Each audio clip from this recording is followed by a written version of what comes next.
Anupama serial के daily episode को सबसे पहले देखने के लिए हमारे चैनल को सब्सक्राइब करें।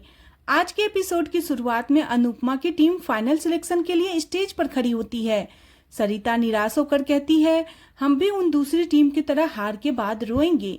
रीता उसे अच्छा बोलने के लिए कहती है। तभी जज कहते हैं, आपकी टीम ने डांस कम और सर्कस ज्यादा किया है। सभी हैरान होती है। वह ताना मारते हुए कहती है, यह औरतें डांस के लिए नहीं बनी, इन्हें तो किचन में ही काम करना चाहिए। वह आगे कहती है कि अनुपमा ने महिला सशक्तिकरण की बड़ी बड़ी बातें की, लेकिन इससे प्रतियोगिता को हल्के में लिया गया। वह अनुपमा की टीम को रिजेक्ट कर देती है। अनुपमा और पूरी टीम हैरान हो जाती है। सभी के चेहरे पर मायूसी छा जाती है। इसके बाद दूसरी जज कहती है, दर्शक के नजरिए से मुझे आपकी परफॉर्मेंस बहुत अच्छी लगी। जज सरिता की फोन वाली कॉमेडी की तारीफ करती है। सरिता खुश होती है। दोनों जज अनुपमा की टीम को क्वालिफाई कर देते हैं। अनुपमा और पूरी टीम बेहद खुश हो जाती है। सब उनका धन्यवाद करती है। जसप्रीत और सरिता बाकी जज को भरोसा दिलाते हैं कि अब की बार हम और मेहनत करेंगे। अनुपमा मुस्कुराते हुए कहती है, हम अपनी गलतियों को समझेंगे और अगली बार और भी अच्छा परफॉर्म करेंगे। पहली जज कहती है, यह कंपटीशन बहुत मुश्किल है और आपकी टीम में एनर्जी की कमी है। अनुपमा विनम्रता से जवाब देती है, हम अगली बार और मेहनत करेंगे, क्योंकि यह औरतें अपने सपनों को पूरा करने के लिए अपने घरों से बाहर निकली है।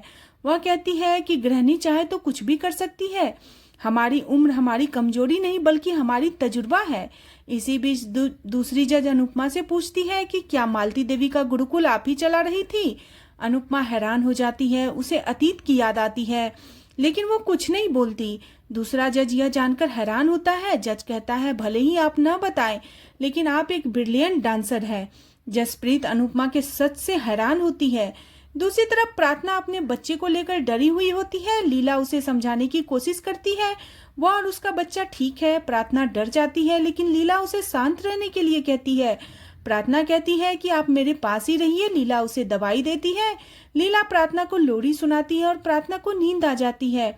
इसी बीच बाबूजी आते हैं और लीला की तारीफ करते हैं। लीला जवाब देती है, ऐसे समय में एक औरत के लिए उसका पति और उसका परिवार ही सबसे ज्यादा मायने रखता है, लेकिन प्रार्थना के पास दोनों में से कोई नहीं है।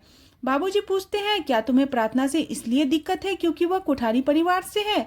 लीला कहती है, इस बात को यही खत्म कर दीजिए। बाबूजी लीला से कहते हैं, अंश और प्रार्थना के बारे में सोचो, लेकिन लीला साफ मना कर देती है और कहती है, मैं इस बारे में और कुछ नहीं सुनना चाहती। मेरे अंश में कमी ही क्या है, मैं उसके लिए अच्छी लड़की ढूंढ लूंगी। दूसरी तरफ अनुपमा और टीम की सभी औरतों का मोहल्ले में जबरदस्त स्वागत किया जाता है।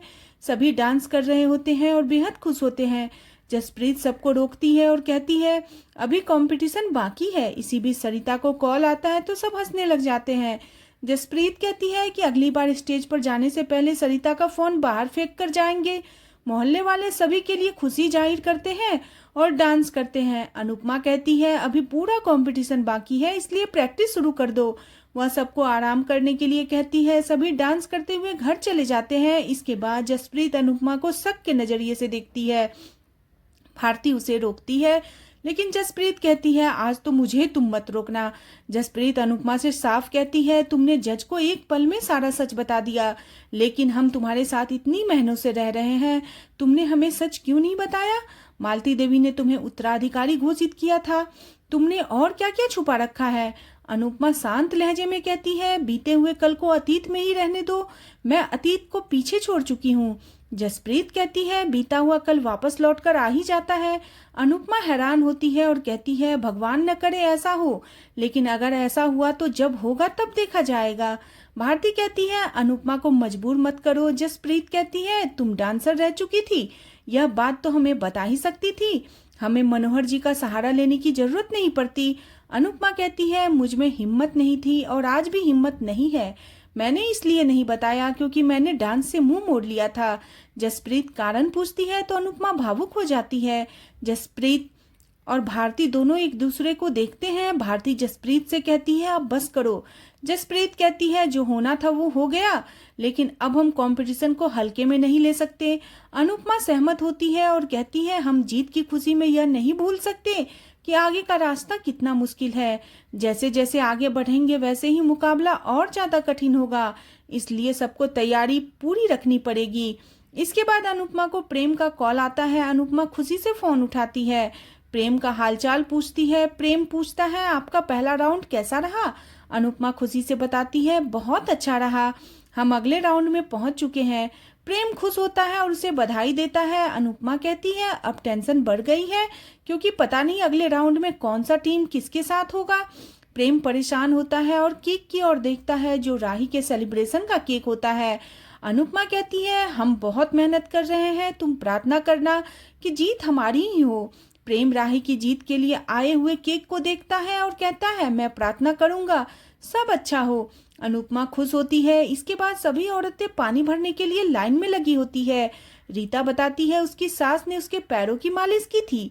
वह अनुपमा को थैंक यू कहती है। इसी बीच सरिता का पति बताता है कि उनके मोहल्ले में मीडिया वाले आ रहे हैं और उनका इंटरव्यू लेंगे। सरिता खुश होती है। मीडिया वाले आते हैं और डांस रानी की जीत का रिपोर्ट देते हैं। अनुपमा उनसे चेहरा छुपाती है। मीडिया वाले पूछते हैं आपको इस जीत के बाद कैसा लग रहा है। जसप्रीत कहती है बहुत अच्छा लग रहा है, जो सपना देखने की हिम्मत नहीं थी वो आज सच हुआ। जसप्रीत इसके लिए अनुपमा को थैंक यू कहती है। मीडिया वाले अनुपमा के पास आते हैं लेकिन अनुपमा उनसे अपना चेहरा छुपाती है। भारती मीडिया वाले से गुजारिश करती है कि कैमरा बंद कर ले, अनुपमा की प्राइवेसी का सम्मान करे। मीडिया वाले बात मानते हैं और कैमरा बंद करते हैं।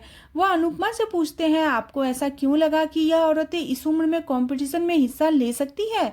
अनुपमा कहती है कला की कोई उम्र नहीं होती और सपने देखने की तो उम्र बिल्कुल ही नहीं होती। कामयाबी उम्र नहीं मेहनत और नियत देखती है।